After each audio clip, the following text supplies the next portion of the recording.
Dimisión urgente. La salida de Zelensky es inminente. El final del régimen es un pedido que está casi consensuado en la Rada Suprema Ucraniana, aunque pocos tengan el valor de decirlo públicamente. Ha sido el diputado Yevgeny Shevchenko quien ha tomado la palabra pidiéndole a Zelensky ser realista. Es hora de dimitir, camarada. Te tienes que ir. El país es más importante, ha señalado el diputado. La falta de suministros militares, el desgaste de las tropas y la creciente fatiga de una sociedad que ha soportado demasiadas promesas rotas han debilitado al líder de Kiev hasta el punto de no retorno. Con la vuelta de Donald Trump al poder, los tiempos de apoyo incondicional de Occidente parecen estar llegando a su fin. Shevchenko sugiere a Zelensky dar un paso al costado con dignidad, pues de negarse su final podría ser mucho peor. Los detalles a continuación.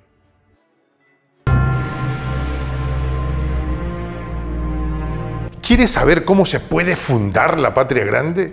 Mira el final del video. Es hora de dimitir. Yevgeny Shevchenko, diputado de la Rada Suprema de Ucrania, se plantó frente al mundo y alzó la voz. Con palabras firmes exigió que Volodymyr Zelensky ceda el poder. Es hora, camarada presidente. Hora de empezar a dialogar. Me doy cuenta de que después de esto tendrás que irte, pero el país es más importante que las ambiciones personales, le ha dicho con ironía. No eran declaraciones al azar. Shevchenko sabía bien que cada sílaba resonaría como un eco de disidencia. Un primer atisbo del desgaste del líder del régimen de Kiev, debilitado tanto interna como externamente. Mientras la política del país se fragmentaba como un cristal agrietado, el tiempo parecía agotarse para Zelensky. Las palabras de Shevchenko no solo reflejaban una opinión personal, eran el síntoma de una Ucrania cada vez más dividida. Las expectativas de guerra relámpago y victoria total se habían desvanecido en la crudeza del conflicto. Las tropas agotadas, las promesas incumplidas y una población exhausta por las hostilidades mantenían el terreno listo para el cambio. Desde su canal de Telegram, el diputado ucraniano se dirigió a Zelensky con un tono cargado de reproche, pero también de un amargo realismo. ¡Vamos, boba, vamos! Un nombre familiar casi de viejo conocido, usado esta vez con la urgencia de un ultimátum. Zelensky, quien alguna vez representó la esperanza, ahora se encontraba atrapado entre la espada de las promesas no cumplidas y la pared de una realidad brutal. Y mientras Shevchenko sugería la dimisión, la sombra de Donald Trump se alzaba al horizonte. La posible vuelta del magnate a la Casa Blanca, cada vez más plausible, prometía agitar el tablero internacional. En su retórica de campaña, Trump había dejado entrever su disposición para detener el flujo de armas hacia Ucrania y replantear la ayuda militar que Occidente brindaba a Kiev. Esta política, más que un simple viraje, sería un torpedo directo a la línea de flotación del gobierno ucraniano. Sin el respaldo estadounidense, el régimen de Zelensky podría tambalearse, viéndose obligado a claudicar. La llegada de Trump aceleraría lo inevitable. La presión internacional para que Zelensky acepte el diálogo con Rusia, con las condiciones impuestas por Moscú. El jefe de la oficina del líder de Kiev, Andrei Yermak, no tardó en responder con indignación a Shevchenko. Algunos diputados parecen estar confundidos acerca de la seguridad nacional, los intereses nacionales y el futuro del país, comentó Yermak, dejando clara la postura oficial. En su percepción, cualquier señal de diálogo o paz que no implicara la victoria absoluta de Ucrania sería una traición, un error estratégico que en última instancia favorecía a Rusia. Para Yermak, la fórmula de paz era el único camino justo, Una narrativa cuidadosamente construida para mantener la moral en alto mientras la guerra seguía desgastando los recursos y la voluntad del pueblo ucraniano. En medio de este ambiente cargado de tensión, las propuestas del presidente ruso Vladimir Putin se mantenían como una alternativa. Si bien difícil de aceptar para Kiev, inevitable en la práctica. En verano, Putin presentó las condiciones para la paz: neutralidad, desnuclearización y desmilitarización de Ucrania, reconocimiento de nuevas realidades territoriales y, sobre todo, la eliminación de las sanciones impuestas por Occidente. Un paquete que, de ser implementado, representaría un cambio radical en la actuación del país. Con las ciudades destruidas y los frentes de batalla prolongados más allá de lo imaginable, la paz comenzaba a sonar mejor que la persistencia en un conflicto sin un final victorioso en el horizonte. Los ecos de las palabras de Shevchenko en la Rada, replicados en medios y redes, no solo señalaban a Zelensky como un líder que había agotado su crédito, también era un reconocimiento implícito de que el conflicto se había convertido en una carga insoportable para un país cada vez más desgastado. Aquellos aliados occidentales que ayer aplaudieron a Zelensky ahora parecían dar un paso atrás, observando con preocupación cómo el conflicto se arrastraba sin una solución clara. Shevchenko fue directo. Si Zelensky no se iba por voluntad propia, lo obligarían a irse. La amenaza no venía solo de las voces internas, sino de quienes antes le prometieron apoyo sin condiciones. La llegada de Trump o incluso la insinuación de su retorno añadía una presión extra. En los despachos de Kiev se percibía como una daga sobre la mesa de negociaciones. La política internacional podía cambiar en cuestión de meses, dejando a Zelensky sin el soporte necesario para mantener la línea dura contra Rusia. Ante la falta de armas, de apoyo económico y la mirada cada vez más crítica de los ciudadanos, la dimisión de Zelensky comenzaba a parecer el único camino posible para evitar la total desintegración del país. Y te obligarán los que ayer te aplaudieron en los países del mundo occidental, dijo Shevchenko, señalando que la paciencia de aquellos que ayudaron a Ucrania estaba llegando a su fin. El campo de batalla ya no era únicamente el escenario de enfrentamiento armado. También era un campo de luchas políticas internas y externas. La Rada Suprema, en lugar de unirse tras el liderazgo de Zelensky, parecía fragmentarse más a medida que el conflicto se estancaba.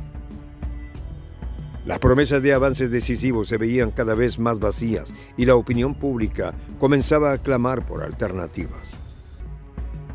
¿Acaso era Shevchenko un portavoz del sentir popular o simplemente alguien cansado de ver cómo su país se consumía en una guerra que parecía imposible de ganar?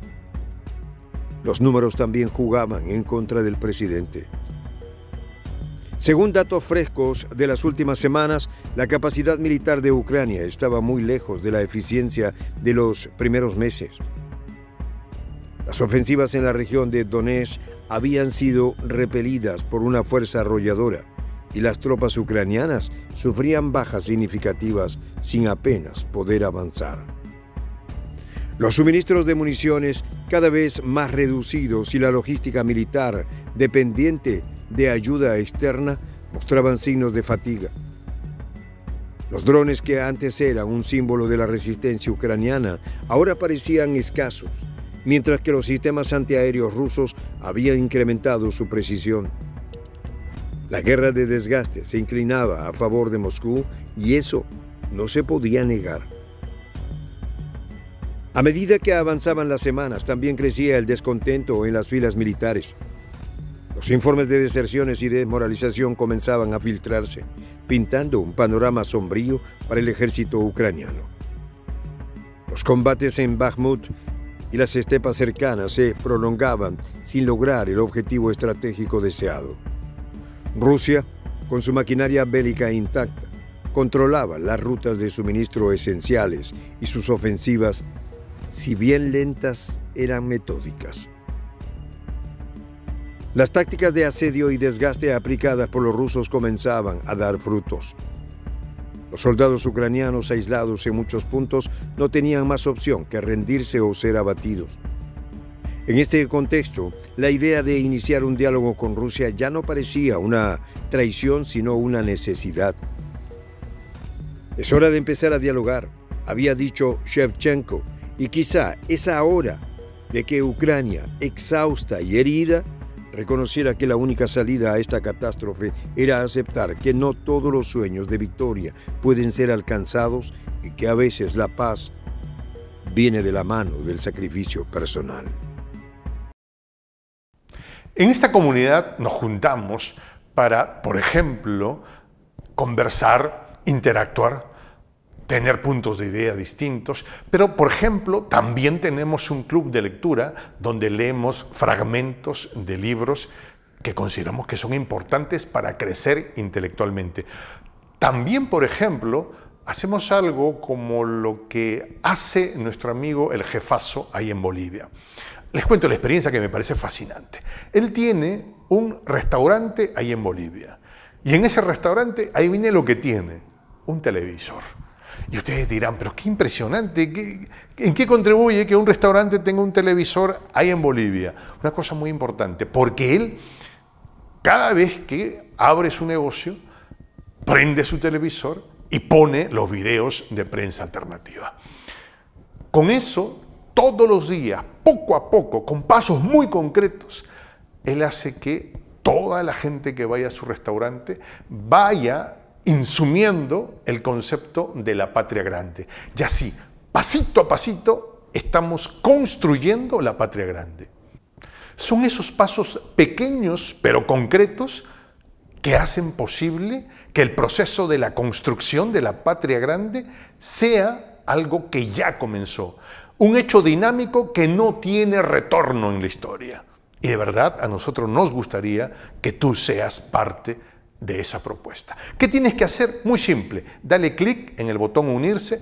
De hecho, al hacerlo también contribuirás con una pequeña cantidad de dinero que permitirá que Prensa Alternativa produzca más y mejores videos. De verdad que te esperamos.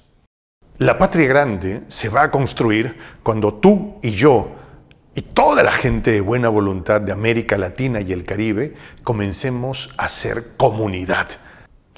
¿Cómo lo logramos? Interconectándonos todas las personas de buena voluntad que vivimos en América Latina y el Caribe. Y tienes una oportunidad de hacerlo, uniéndote a nuestra comunidad. Puedes hacerlo haciendo clic en el botón unirse que está en la parte de abajo. Soy el J, Juan José del Castillo, director del canal Prensa Alternativa. Si quieres ser parte de la comunidad de la Patria Grande, suscríbete a nuestro canal. Si es que quieres que te lleguen las notificaciones cada vez que subimos un video, activa la campanita.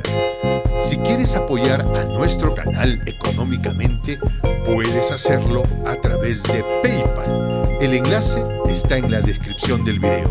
A nombre del equipo de Prensa Alternativa, me despido con esta expresión en el quechua milenario, Tupananchis Kama, cuya traducción es hasta volvernos a encontrar.